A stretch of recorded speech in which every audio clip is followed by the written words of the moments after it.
Morning guys, in front of me is OUKITEL WP300 and let me show you how to block a number on this device.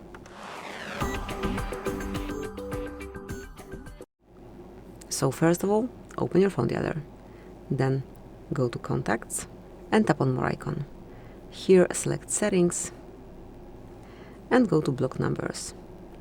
If you wish to block all unknown colors, just use the stop indicator, but if you want to block particular contact, just mark Add a Number and provide it right here. Tap on Block, and from now on this number will not be able to reach you. Once you want to remove some number from this block list, just tap on cross icon and select Unblock. So that's it, that would be all. Thank you for watching. Please subscribe to our channel and leave the thumbs up.